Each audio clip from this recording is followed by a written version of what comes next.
All right, so looking at this, we are going to extend the exponential functions, and we're going to look at what is called a natural base.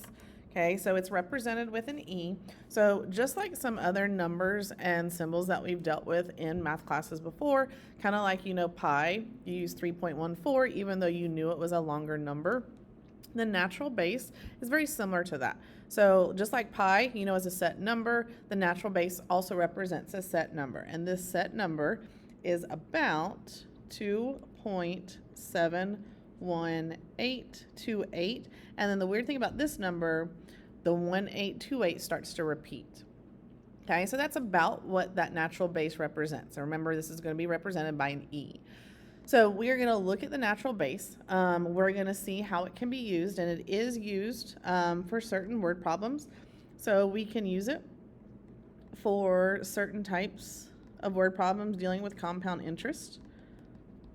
So where something, a bank account or an investment, might be growing at a certain rate, we can use it for that. And then also any other type of growth or decay.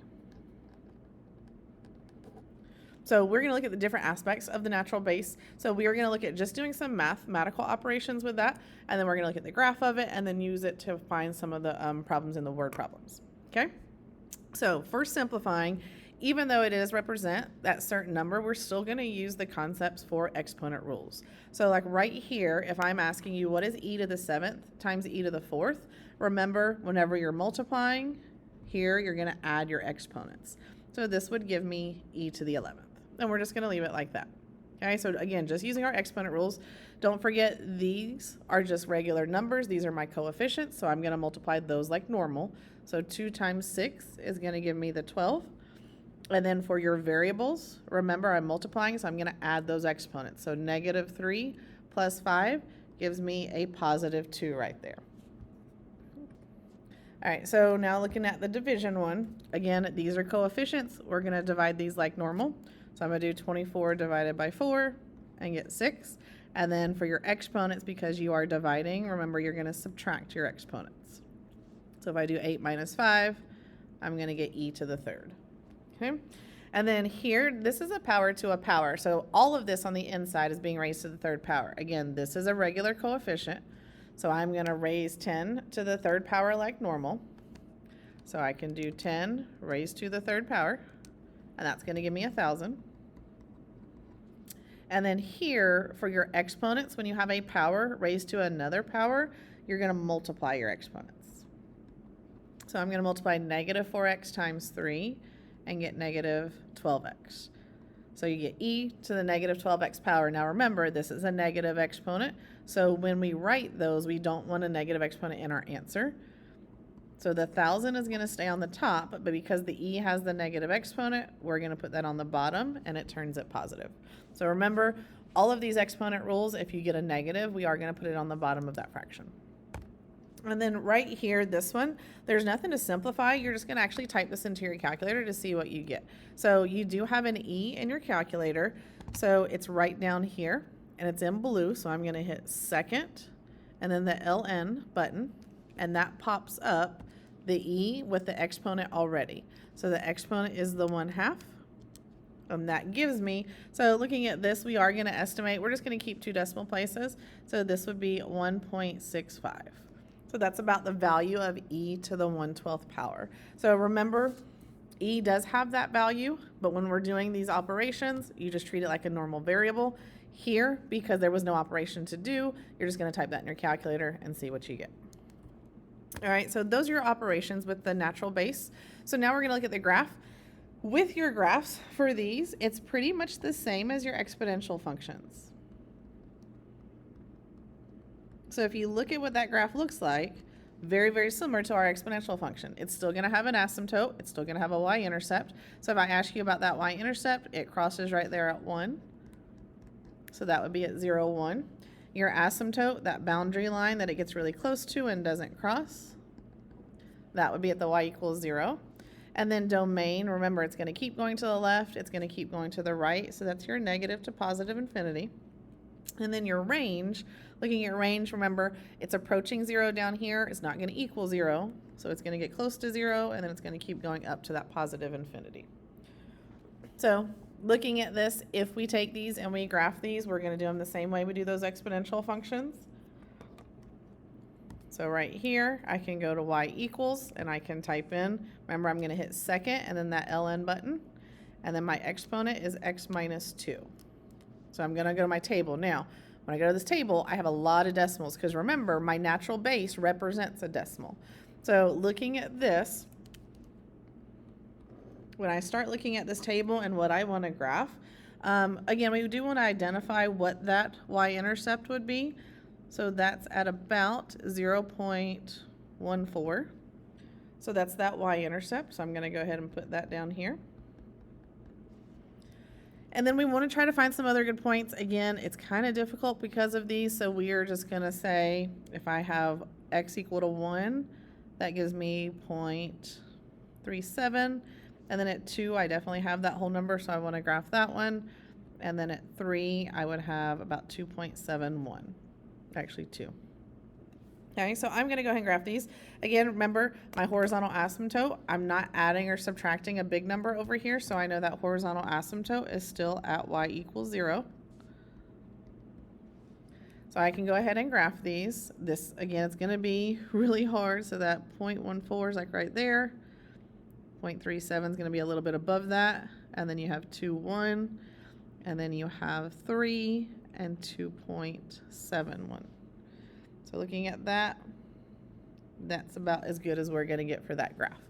Okay, so again, very similar to exponential functions. Your horizontal asymptote would be if they're adding or subtracting anything out here. We still want to identify what that y-intercept is on our table. And domain is the same, negative to positive infinity. We said that asymptote was at y equals 0. And then here the range, remember lowest to highest, so it's approaching the 0, not going to cross, and it keeps going up to positive infinity. Looking at this, just be careful. We're not going to go through and graph this one the whole way. It's very similar, but just remember if I have a minus 3 right here, the big number on the outside, that tells you that's your asymptote at negative 3. So that means I would go to negative 3, and that would be my asymptote. And so looking at this, remember your range, because it's going down to negative 3, I'll tell you this one looks like that. So when I look at that, just be careful. The whole reason I wanted to look at this one, because remember that range is tied to your asymptote. So that range, the lowest point would be the negative 3, and then the highest would be positive infinity. So again, very similar to exponential functions. Y-intercept is where x is 0. Your asymptote would be whatever you're adding or subtracting on the outside here. Okay.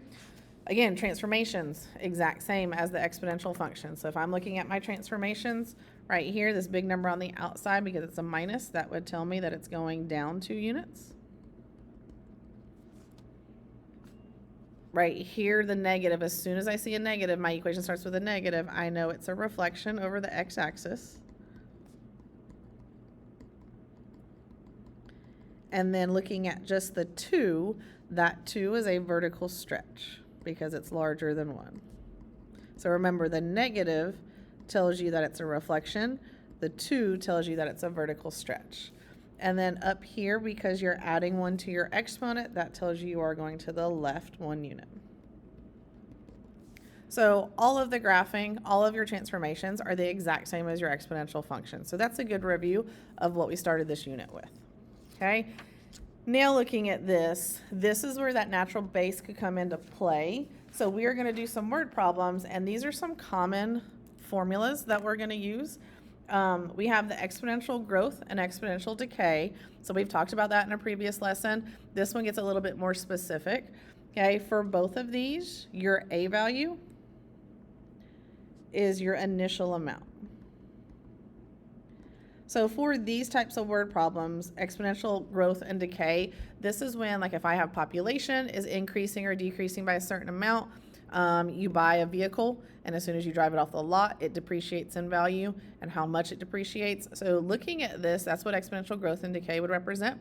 Again, your A value is that initial amount, whatever that initial population was, whatever the initial value of your car was, whatever we're talking about in the problem. Okay, the R for both of these, that is your rate, and that is going to be a percentage. So it's going to tell you how much it's increasing or decreasing by. And looking at that, remember when we deal with percentages, we need to change those to decimals. Okay, and then the t for both of these would be your time. How many years are we looking at? Okay, so we're going to go ahead and skip to the word problems that deal with exponential growth and decay. So let's make sure we can do that. The only difference between this, one is a 1 plus that percentage. The decay would be a 1 minus that percentage. So if I look at these problems, the first two problems right here are exponential growth and decay. So this one, you have a car that cost $42,500 when it was first purchased in 2023.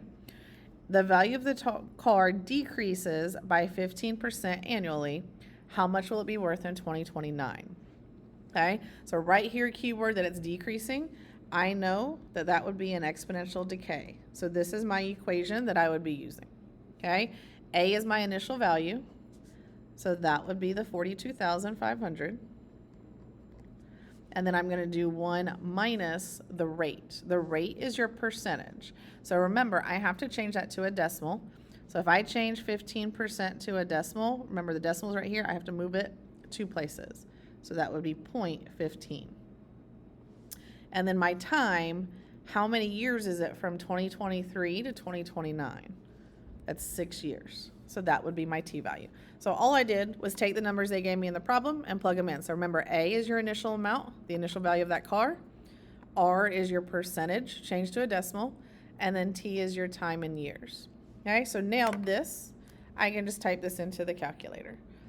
So I have 42,500, and then in parentheses, 1 minus 0.15 raised to the 6th power. Okay? So looking at that, that tells me that that car in 2029 is worth about $16,028.85. So that's how much is depreciated in 6 years. That would be the value of that car. Okay? So that's an example of exponential decay. Next one, exponential growth. You have a starting salary that your new job is $75,000. If it increases each year by 2.5%, how much will your salary be in 8 years? So the only difference here, instead of doing 1 minus, I am going to do 1 plus R. So when I plug this in, my initial salary is $75,000. I'm doing 1 plus. Now again, this is my percentage. Even though I have a decimal, I still have to move it 2 places. So that would be a 0.025. And then your time is in 8 years. How much will my salary be? Okay. So plugging these numbers in, I have 75,000. 1 plus the 0.025 raised to the 8th power. So that tells me in about 8 years, my salary is going to be $91,380.22. Okay, so exponential growth and exponential decay problems are going to tell you whether it's increasing or decreasing, and it's going to tell you by a rate of how much. Just take that percentage, move it to a decimal, and if it's an increase, you're adding it to 1. If it's a decrease, you're subtracting it from 1. Okay.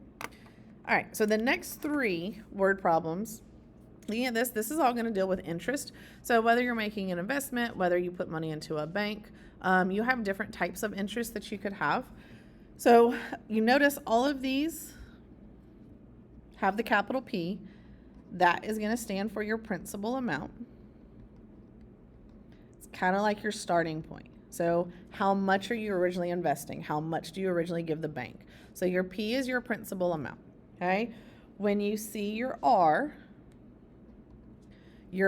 just like up here, that's your rate. That's your percentage. So whenever you see an R, I know that's going to be my percentage. T is always going to be time. So that's not changing. Now looking at this, so this one I've covered it. So that has the P, the R, and the T. Here I have 1 plus R over N. So this one introduced a new variable right here. So the N is going to stand for the number of times it's compounded per year. And it's going to give you that information in the problem.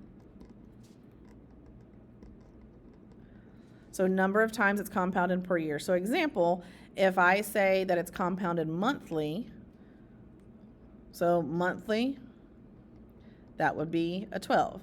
If I said quarterly, that would be a 4. Because if I split quarters into, that would be quarterly, that would be 4 times a year. Okay, so N is going to represent how many times a year that interest is going to be compounded. And you would plug that in for here and for there. Okay, and then notice this one has the P, the R, and the T, but this one is that natural base. So that means the R and the T are your exponents. So we're going to take these 3 formulas and work out some problems to make sure we know how to use those. Okay, so for this one, we're going to compare, if I have $1,000 to invest, which one of these is going to be the best way to invest that money? And we're going to look for how much will I have in 20 years.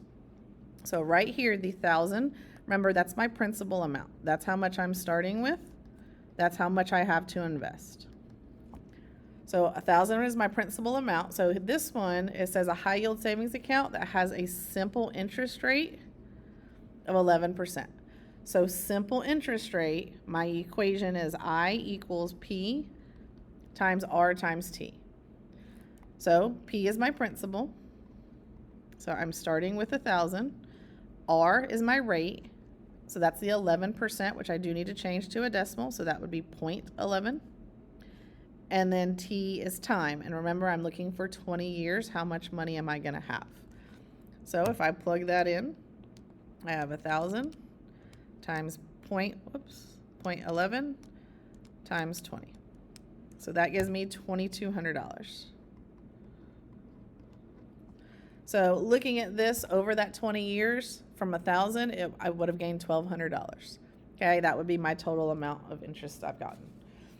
Okay, so that would be your simple interest. So again, principal times your rate times your time. This would be how much interest I've gotten. So I is interest, so that means I would have gotten $2,200 in interest. So for my total amount, if I add the 1,000 I originally got, that would be the $3,200. Okay, because this is interest, I would get $2,200 in interest, so my total investment would be worth $3,200. So now let's compare that. Instead of doing a simple interest, what if I do a index fund that compounds monthly at a rate of 4%? So a compound interest, this is your equation. So A equals your principal rate, 1 plus your rate over how many times it's compounded, and then the N times the T. So let's try to plug this in. Again, my principal rate is still 1,000 because I'm just investing $1,000.